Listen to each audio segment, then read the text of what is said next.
ndagira ngo mbibutse yuko urubyaro hagati y'umugore n'umugabo ni Imana irutanga. Rero tubonye ingo nyinshi zihuye n'ibibazo bitandukanye kubera kutabona urubyaro.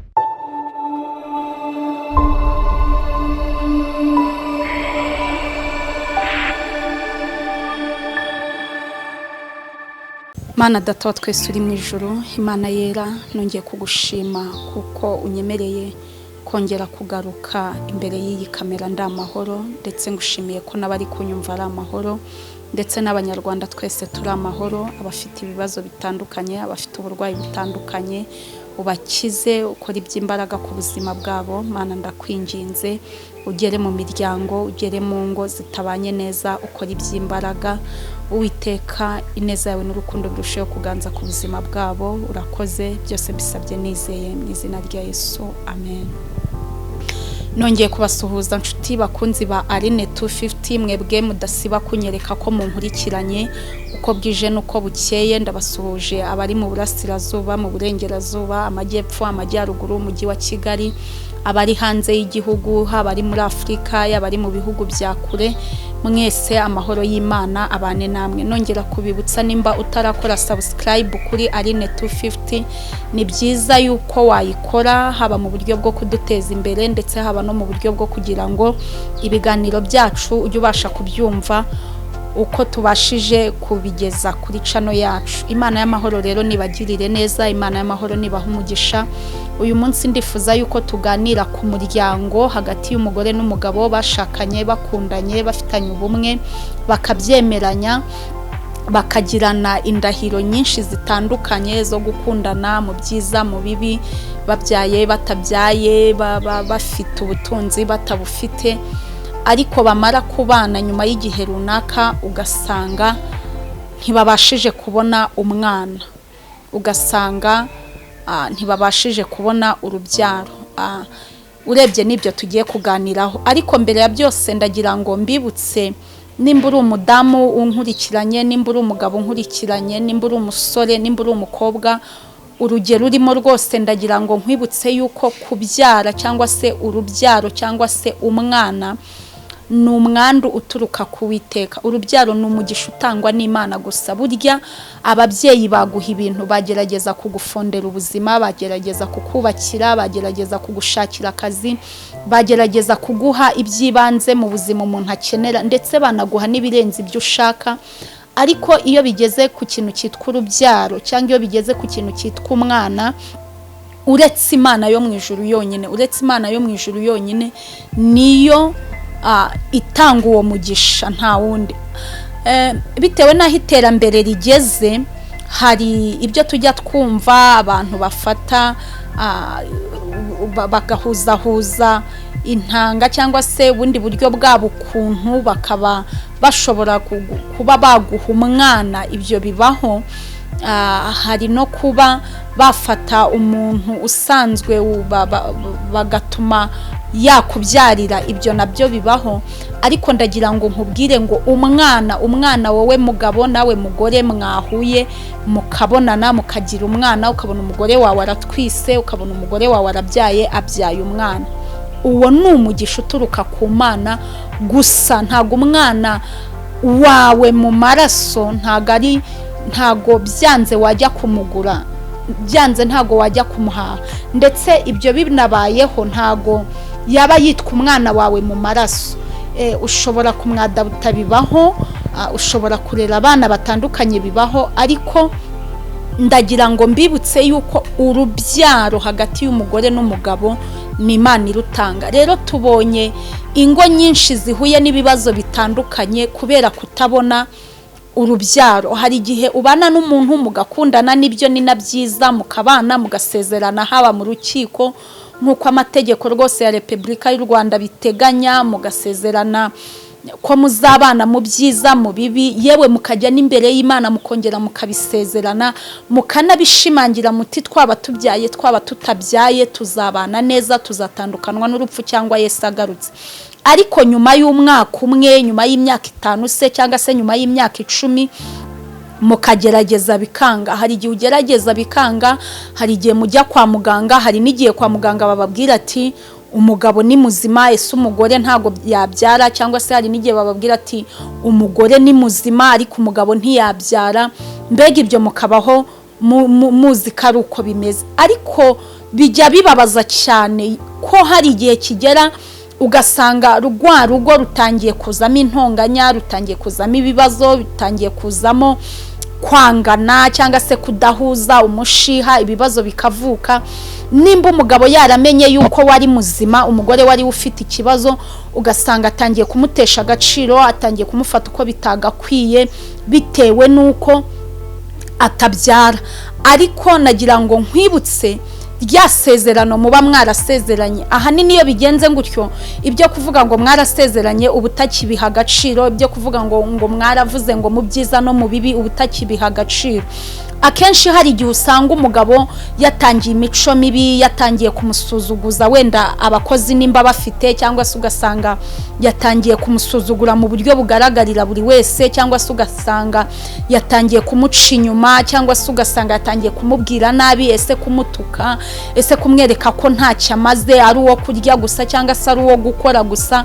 Ibintu byinshi cyane bimubabaza ku mutima. Cyangwa se ugasanga nimba ari umugore babwiye ati umugabo wawe ntago yabyara, ntago byakunda, ugasanga umugore atangiye gufata umugabo nabi, ugasanga icyubahiro mugomba nta kimuhaye uburyo bukwiriye, ugasanga atangiye kumufata uburyo butari bwo, atangiye kumusuzuguza mu bantu, ugasanga atangiye kumubwira mbega amagambo amubabaza, amukomeretsa, amwibutsa yuko nubwo babanye ariko ntibyashoboka ko yamuha umwana, ntibyashoboka ko yagira iki.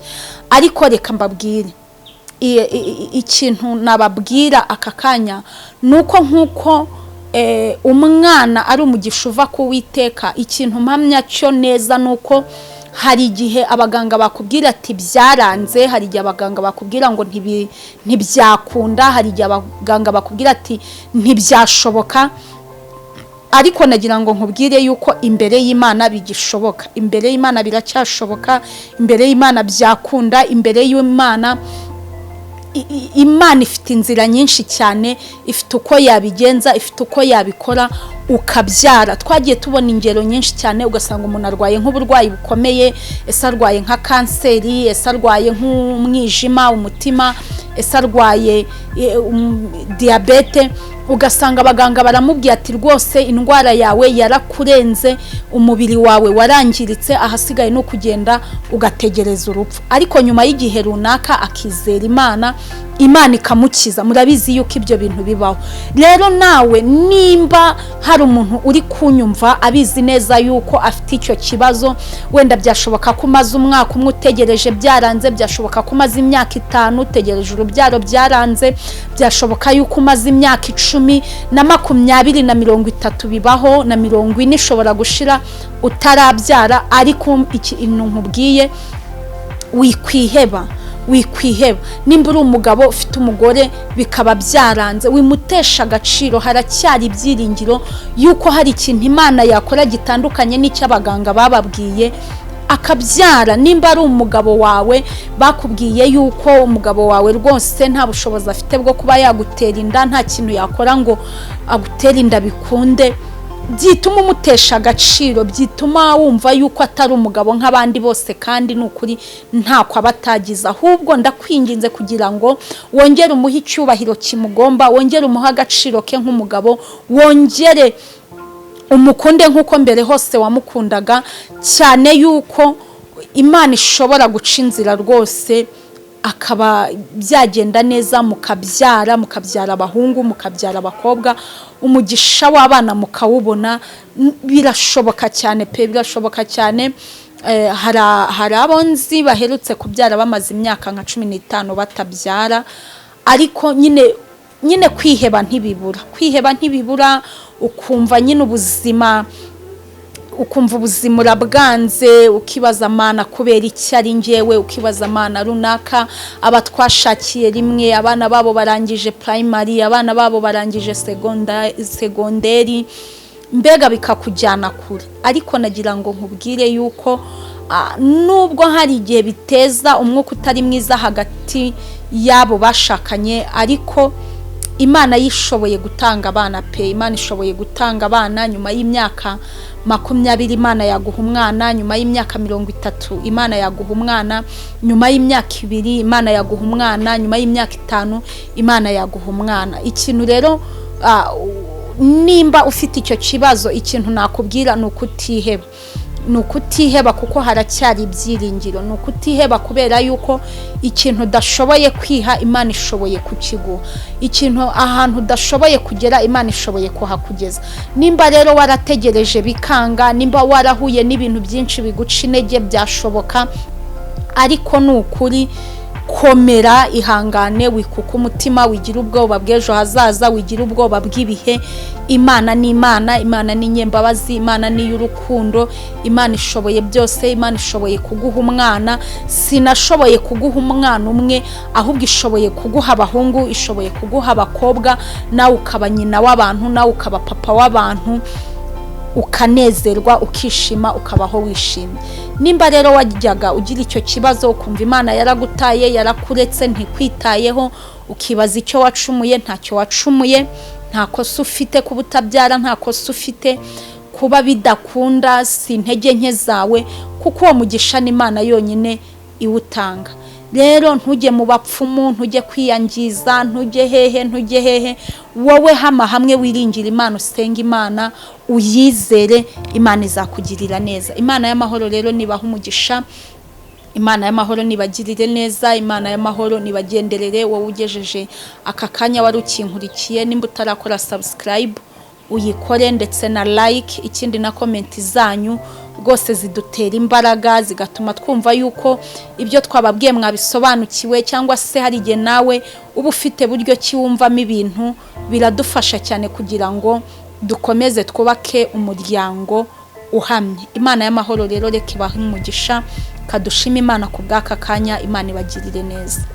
Imana Data wa twese uri mu ijuru, Imana yera kandi Imana y'imbaraga, tukweretse imiryango ibana itarabona urubyaro, ukora iby'imbaraga, utanga urubyaro. Ni wowe wenyine wabikora, ni wowe wenyine wabishobora.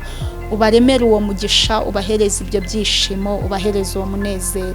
Ushimwe kubyumvishe byose, tubisabye twizeye mu izina rya Yesu, amen.